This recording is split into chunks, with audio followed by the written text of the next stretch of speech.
who lost two of our own. The news of this loss of life changes what was an emergency into a tragedy. And as Manitobans, we join those affected in your time of mourning. The flags are flying at half-mast here at the Manitoba Legislature as a small gesture towards the sympathies that we feel and how this latest turn in this year's wildfire situation hits on a different emotional level. Yesterday and into this morning, the folks on the front lines have been standing up and responding to the call of duty above and beyond. And I know that the average everyday Manitoban is talking about what's happening, and we're changing our plans for this coming long weekend. And so a big part of the message today is asking folks who I know want to do the right thing and want to do what we can to help, to listen to evacuation orders, particularly the latest orders that are coming in the Whiteshell Provincial Park. No matter where you are in Manitoba, we're also asking no fires, please.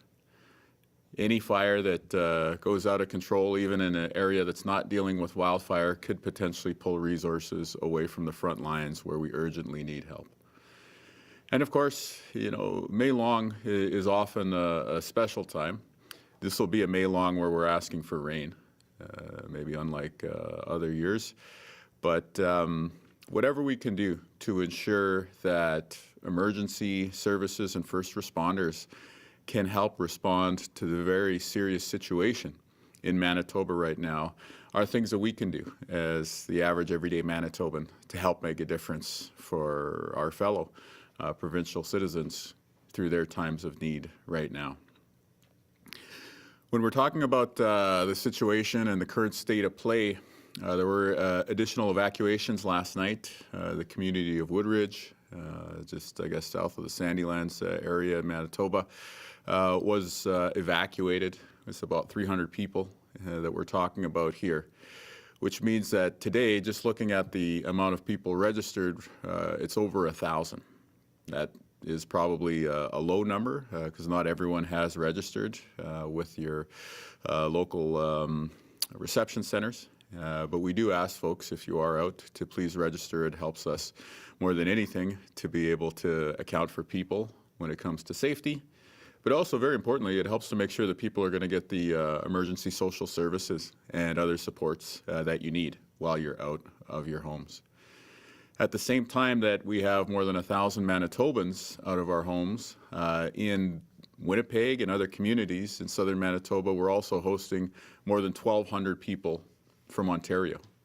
And so there are a ton of people stepping up, not just on the front lines, but also just by being good hosts and showing that friendly Manitoban hospitality right now. So again, please obey evacuation orders. No fires, please, even if there is not an official fire ban in your part of the province. And in order to back up these measures, later this morning, the province of Manitoba will be declaring a state of emergency in the Whiteshell Provincial Park. That will allow those who work in the Park Service and others in that area to have the emergency powers that they need to keep you safe. It will also help to ensure that the evacuation, which will be taking place today, will be able to proceed in a way that keeps Manitobans safe, keeps first responders safe, and allows us to fight the wildfire situation with a lot of the efficiency that's required. So with that in mind, I want to thank all the firefighters, the folks from the Manitoba Wildfire Service, folks who've joined us from other provinces, people from local fire departments who've been stepping up to fight the blazes in many regions of Manitoba. I also want to thank the local government leaders who've been that first layer of response, both when it comes to assessing and fighting fires in regions like Lac du Bonnet, but also to be that first line of welcome and support for people who have been forced out of their homes by these fires. I cannot say enough about the prep work and the planning that our municipal and local leaders have been doing, the local fire chiefs included. And when you see the effectiveness of their response, it really speaks to not only that lead work that they did, but also their ability to respond calmly and effectively under pressure. So on behalf of the province of Manitoba, we thank you. I also want to thank the evacuees who are being patient and who are working with our officials and ensuring that we're just going to put our collective interests as Manitobans first and foremost when it comes to safety and preserving lives, livelihoods, and property. And of course, to everybody who's hosting evacuees in Winnipeg, in Altona, in Morris, in Steinbach, and other communities across the province, I want to say thanks for stepping up during people's time of need. So this May long weekend is going to be challenging in Manitoba. Not only are we dealing with wildfires in the east where we could use a lot of rain to help us out, we're also dealing with an overland flood warning in western Manitoba as a result of too much precipitation potentially coming in that part of the province. So this May long weekend is certainly going to be something that a lot of families have looked forward to. But I also want to ask that we all work together during this difficult period to make sure that our emergency services and first responders have the space and the capacity to respond to some really serious situations across Manitoba. So perhaps some plans need to change, some reservations in the White Shell will be refunded, but these are simple things that we can do as Manitobans to help our fellow citizens get through some very tough times. So with that in mind, perhaps I'll turn it over to Kristen with a bit of an update from the Wildfire Service. Thank you, Premier. Good morning. I'm Kristen Hayward. I'm the Assistant Deputy Minister responsible for the Wildfire Service with Natural Resources and Indigenous Futures. The overall wildfire situation in Manitoba as of this morning is that we have 21 active fires burning. We've had 80 fires to date, and the 20-year average number of fires to date is 48. So you can see that as of today, we are well above average for this time of year. I'll just run through a bit of an update on some of our fires of note, beginning with Fire East 57 in the Arm of Piney. As the Premier referenced, this fire did result in the evacuation of the community of Woodridge last evening. The fire is currently out of control and around 7,000 hectares. Fortunately, it sounds like that area did receive some rain last evening. We're still waiting on reports of how much rain fell over the specific fire, but we'll take anything we can get at this point.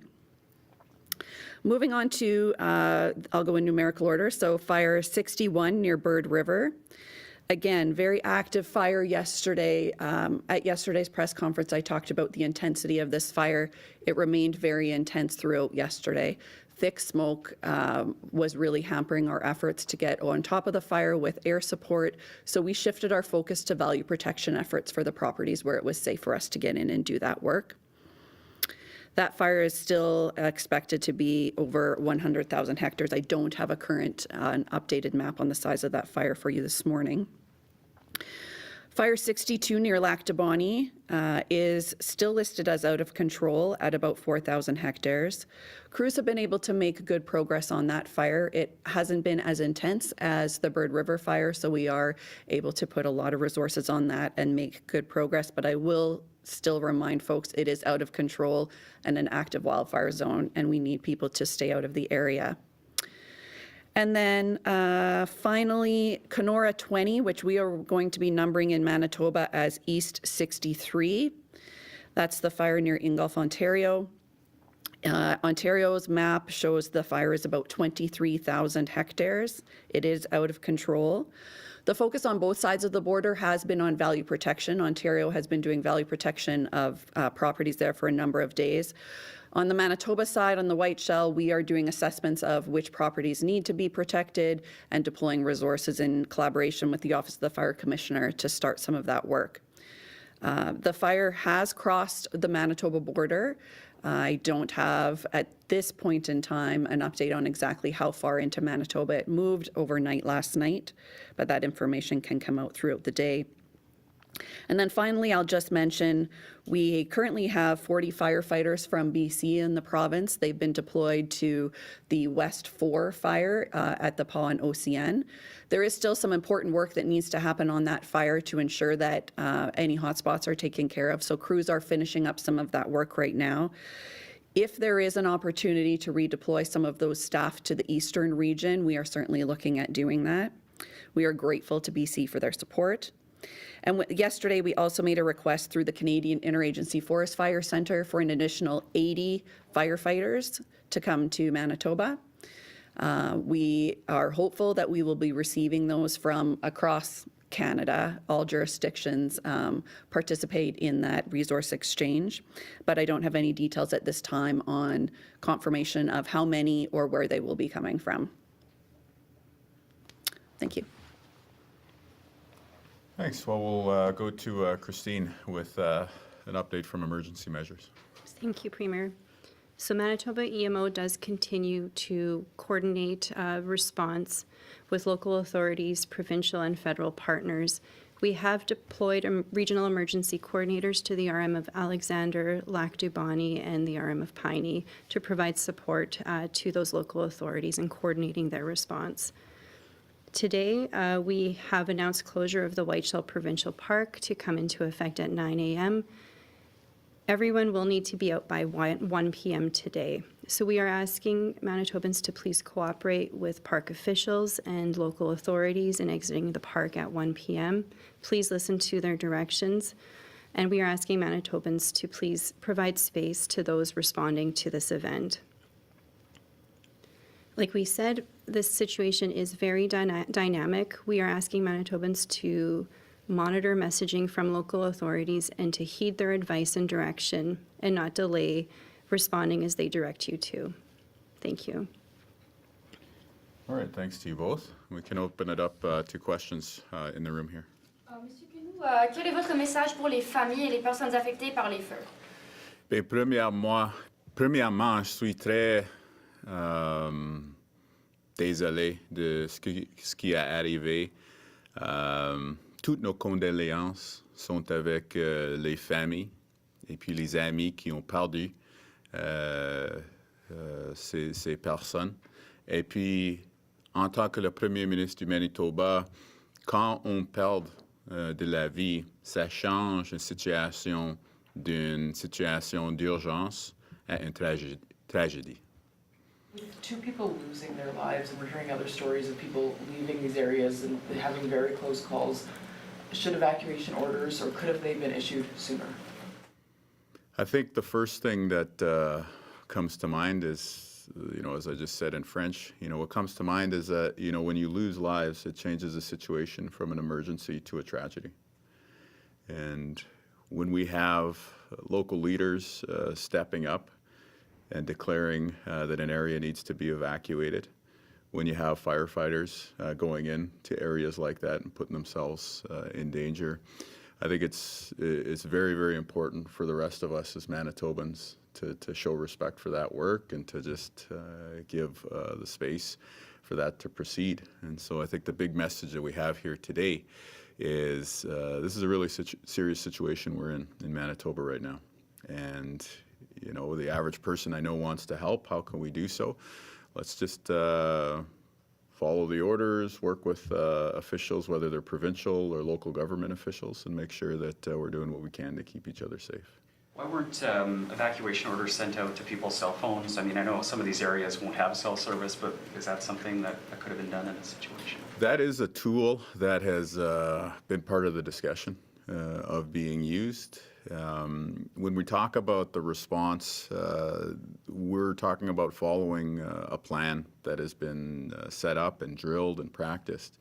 And because of that prep work, we don't necessarily want to change, I guess, the MO unless there's a serious, call for that to happen. So I can tell you that the idea of putting out an emergency alert was part of the discussions that we've had. But in the first instance, we go with the plan that's been drilled locally. There's some confusion that kind of cropped up yesterday with the Whiteshell evacuation orders. Can you just explain the reasoning for evacuating the entire park? As some people in kind of the south area of Falcon Lake might think that the fire is still far away. Just explain the reasoning behind evacuating the whole park. Well, I could provide a bit of a maybe an operational, but then I can talk about the big picture explanation behind that. And Christine, I think, did a wonderful job yesterday explaining why this order was being triggered. So we hear the on-the-ground local expertise of people who work in the park, and they give us an update there. It's a very serious situation. As we were going through the day yesterday, you had maybe 30 of the 239 permanent residents being forced out. And so then it becomes a conversation not just with the Parks branch, but also with EMO, with the Wildfire Service, and they bring their expertise to bear. We're giving you an update today that says there are several fires out of control in this region. The Whiteshell Provincial Park has limited number of access roads. And bringing this to the bigger picture, we lost lives in Manitoba yesterday. This is a serious situation, and I think everyone will understand that we are going to definitely take the cautious and safety-minded approach in this situation. And so that's why, beyond the update that was shared yesterday about the closure and evacuation, we're going that additional step of declaring a state of emergency in the Whiteshell, which will give additional powers to be able to just ensure not only that the evacuation moves forward, but as we fight fire in the region, that the firefighters are able to do what they need to do in order to keep people safe and to protect structures and to do the value protection, as you hear spoken about. Have you considered a province-wide state of emergency?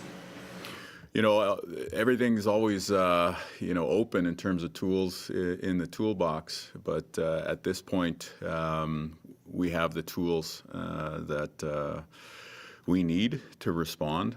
I can tell you that some of the other discussions that are underway are talking about those, considerations like the financial assistance piece and potentially looking at the federal program there. So these are all tools that are in the toolbox. The message that we're sharing in terms of the tools that we have, the way we can make a difference right now is no fires, state of emergency in the Whiteshell, and let's listen and comply when a local official or a provincial official comes forward and asks for your help with something. Regarding the additional firefighters, is it realistically how soon could help arrive from outside of the province? Yeah, we had a good discussion yesterday with Premier Ford in Ontario, and he's certainly willing to help. It's a bit of a balancing act, I think, for the other jurisdictions who are dealing with their own firefighting situations. We can see right on the other side of the Ontario border, there's a serious situation there with more than 1,200 people out. So in the conversations earlier today, we were hopeful maybe in the latter part of this long weekend that we could see some of those resources start to arrive. How many people does the Whiteshell closure impact? Like, how many people are there that would have to leave? Yeah, well, the 239 permanent residents, like year-round residences, just in case my elocution's not making that clear. That provides you a baseline. On top of that, you got the commercial operators. So we're going to be looking to ask everyone to leave, with the exception of those really critically important park staff, as well as those necessary to fight the fires. Kristen, there is rain, but the forecast is calling for east winds 30 gusting to 50. How problematic could that be for that fire along the Manitoba-Ontario border? You mentioned it had crossed the border last evening. That's definitely not the wind direction or speed that we were wanting. We're definitely going to be watching that and doing some of our own forecasting and analysis today to better understand what that might mean throughout the day and into tomorrow as well. Did that play into the park closing, like that wind? certainly whenever we make recommendations on actions that need to be taken, we look at what are the current conditions, the forecasted conditions, what are the, what is the resource capacity, what are we expecting in that area for, in this case, it's a cottage area, the May long weekend, looking at that and how that could possibly impact our ability if something happened. So definitely weather and that forecast is something we're always looking at when making those types of recommendations. You commented yesterday about the rain that was predicted. Maybe it might not be enough to make an appreciable difference. Has that changed, or is that still the outlook or the view for the days ahead? It's pretty consistent still, unfortunately. Yeah, we're a little jealous of what the southwest corner is getting for rain today. Okay, we can take questions from Zoom now. Thank you, Premier. 3 reporters on the call. We'll start with Juliette from Radio Canada. Yes, hi, bonjour. Est-ce que vous pourriez répéter le nombre de pompiers que vous espérez avoir qui puissent venir en aide dans la province? Puis quand est-ce que vous espérez avoir ces ressources, voir ces ressources arriver? Oui, certainement. Il y a déjà 40 pompiers qui sont ici du Colombie-Britannique et puis nous remercions cette province pour nous aider. Hier, j'ai parlé en grand détail avec le premier ministre de l'Ontario, M. Ford, pour lui demander d'aide aussi. Et puis, nous espérons d'à peu près 80 plus de pompiers pourront nous joindre par la fin de cette fin de semaine de congé.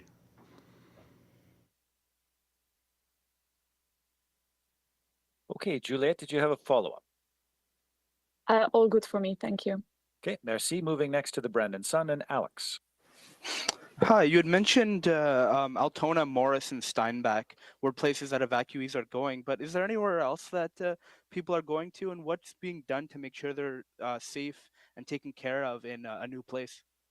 No, definitely there are evacuees in Brandon as well too. And so given the scale of the response here, we're looking at so many communities across the southern part of our province, from Brandon to Winnipeg, Altona, Morris, Steinbach, and others being hosts for evacuees right now. We're doing a lot, and it really depends where folks are coming from. I'd say the large majority of folks who've come to the province from northwestern Ontario will be receiving support from the Canadian Red Cross. One of the challenges is that perhaps not all of those folks are registered with the Red Cross right now, but certainly if they're able to do so, that'll help us appropriate level of support. Here in Manitoba, the typical playbook is that the local government, in most cases a municipality, will be there for the first 72 hours, and then we as a province step in with emergency social services, basically, help just covering your costs and making sure you've got a place to stay. And that was certainly the response when we were responding in the PAW region. That has been the response in the Lac-de-Bonnie region. Overnight, though, when we talk about Woodridge and the RM of Piney, there was a quick ask for help there, just saying this situation really requires the province to step in, and so we were responsive to that, and we did so right away. So the emergency social services in that southeastern response is coming from the provincial level, with, again, the local government doing a really important job of going door to door and making sure that folks knew that there was an evacuation and that they were being asked to leave. So really it's a coordinated response, and when you look to the folks up here, the professionals in the nerve center of our provincial response, whether that's EMO or the Wildfire Service, the Office of the Fire Commissioner, or you talk about the people on the front lines, the firefighters, the local government officials, we got to say thanks because they're doing an amazing job.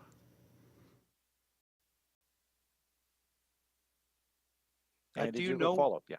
Yes, sorry. Do you know where the people coming to Westman are from, and if there's any other communities that they're coming to in the Westman region, and how many?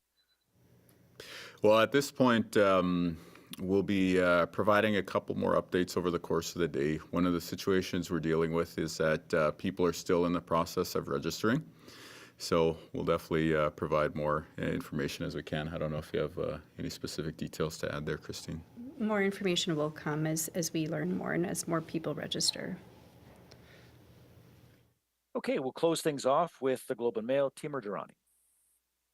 Hi, thank you, Premier Kinew, and thank you, Ms. Hayward and Ms. Stevens, for taking our questions today. I'm not sure which of you could answer these questions that I have about the two people that died near the wildfire in Lac du Bonny. Can you sort of explain to us a little bit? I'm a little confused about this. Where were these two people discovered? Were they discovered in their home? Were they discovered in their car trying to escape? I'm just trying to get an understanding of that. Well, I can start by saying that the whole province is torn up by this, and we send our sincere condolences. I had the opportunity to speak to the local government leaders, Reeve Lauren Schinkel, who you saw in the media event with the RCMP, the Reeve also, the RM of Alexander, and the town mayor for Lac du Bonny as well too. And speaking to each of them, there's connections. But we also have to be mindful of the RCMP's important work that they're doing. They were very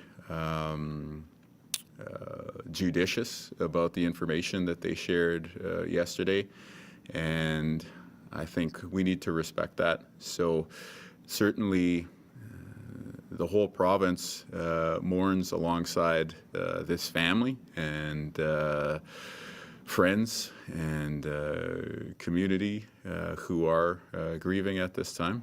And part of us extending our sympathies has to mean being patient with what can be shared and talked about publicly. As a follow-up to that, I just want to make sure, I understand that, Premier. I'm trying to make sure of this partly because, there are other wildfires we're talking about. We're talking about the fact that Lac du Bonny is not the only area impacted in this way. There may be other situations where this type of a concern could arise, where people could be trapped in this way. So I guess as a follow-up, I'm trying to understand, how is it that emergency personnel knew these people were trapped? Did they call them? Did they try to call someone else? How is it that they knew that part? I know that they're being judicious about this, but do the emergency personnel right now that are working on these wildfires in Manitoba know what happened here so that they can learn and make sure this doesn't happen again to other people? I mean, deaths during a wildfire are very uncommon in Canada. I think there's a lot of awareness amongst the first responders and others involved in the situation about what took place. And I can tell you that at the provincial level, moving from emergency to tragedy at the news of the loss of life is what is guiding the seriousness of our actions today. It's why we're asking Manitobans to work together, which I know we all want to do, to follow these evacuation orders and to stay away from the fire pits this weekend, and to make sure that we're giving space to the first responders out there. I think in this particular situation, I'd point to the comments of the RCMP yesterday. Again, we knew that these two folks needed to be looked for, and as the RCMP shared, when that possibility opened up, that was pursued. And so it just outlines the seriousness when you have the human dimension outlined for you in such stark terms. It doesn't get more serious than loss of life. And in this case, we lost two of our fellow Manitobans. So we're heading into a long weekend that is going to be challenging. You have a flood warning on the west side of the province and numerous out-of-control fires on the eastern side of the province. So what can we do as the average Manitoban who may just feel caught in the middle? We can work together, what we always do, to respond in emergencies. And we'll get through this period, and we'll do so also by calling on some of our provincial and territorial neighbours for some help, and knowing that they'll step up the same way that we step up for them in other times of need. Thank you, Premier. This concludes Zoom. Thank you, Zoom. Is there anything further in the room here? What was the cause of the fire in the Lac du Bonnet area? I know the website says it listed as human activity, but has it been determined the exact cause? Yeah, I don't think we can really specify too much more beyond what's on the website right now. Yeah. It's being investigated, so. I appreciate it's still an active fire zone, but are there any estimates at this point how many structures, homes, cottages have been lost in these fires at all? Yeah, I think one of the considerations we have when we talk about safety is let's keep each other safe this weekend by observing the state of emergency declared in the Whiteshell. But let's keep our first responders safe too.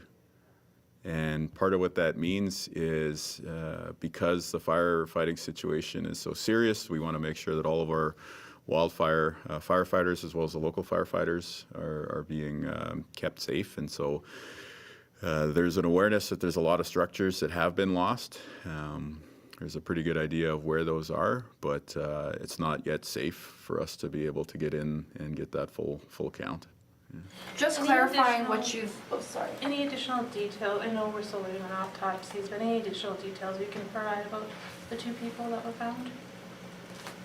Well, I can tell you that they were well loved and will be missed by their friends and coworkers. I heard that from local government officials as well as just the other points of contact that we had. So we send our condolences, and losing 2 of our own as Manitobans, we're flying the flag at half-mast, and we'll be there to support these families and friends and community members through their time of need. And when it comes to information that folks are asking for today, I think the approach we always take is family first. And before families have answers like the ones you're asking questions about, I don't think we can share publicly. And I'm just trying to clarify what you said sort of about asking Manitobans not to light fires this weekend. Are you enacting a province-wide fire ban? Is that something you can do? No, there's a number of local fire bans in place, but the point has been made by people who are fighting the fires is it would be great if we don't have to get pulled away from the front lines to deal with a blaze in some other region. So again, it's a May long with no campfires, no bonfires. If we can do that, no fireworks, that would be helpful. It's a very serious situation. We've lost 2 lives in our province. To really underline it, it's going to be a May long that's different in a lot of ways. No bonfires. We'll be asking for rain in all parts of the province, except of course for Westman, where they're dealing with a flood warning. And yeah, we could use some help with the morale on the front lines too. So go Jets, go. Which fires are threatening the Whiteshell? When you look at the map, the fire by Nopaming is north of it, Ingolf is east of it. Can you be specific? Yeah, the other thing I would point out is the limited road access into the Whiteshell as a whole, like the limited number of access points, and heading into a long weekend where typically tons of people would be heading into the Whiteshell. So part of this is preventative to ensure that we don't have that large number of Manitobans heading into a region with some threats from wildfire right now, and that's happening against the backdrop of a really, really bad outcome in the Lac du Bonnet region. So the specifics, I don't know, I'll turn it over to you. Sure, thanks. Yeah, so that Kenora 20 fire, the fire near Ingolf, we're going to be calling that Fire 63. That one is the primary risk for what we're calling the Whiteshell, so that would be our main concern for that area at this time. The Bird River fire is a bit north, so it's more impacting the Nopaming Provincial Park area. And that one's close to still, It is. Thanks, folks. Good. Can I ask one more? All right. When the time is right, Mr. Premier, will you head up to the Lac du Bonnet area and any other areas affected by fire? Yeah, I will. Yeah, that might occur today, but again, don't want to get in the way at the same time. So we can keep you in the loop about that. Yeah. All right. All right, thanks so much, everyone. Thank you. Stay safe.